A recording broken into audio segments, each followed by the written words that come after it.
Ko'pchilik oddiy maktablar bilan xususiy maktablarning farqi nimada deb so'rashadi.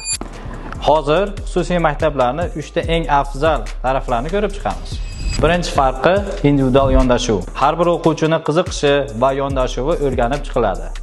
Shundan kelib chiqib, bolaga eng qulay imkoniyatlar yaratib beriladi. Ikkinchi farqi kuchli ta'lim sifati va zamonaviy metodika.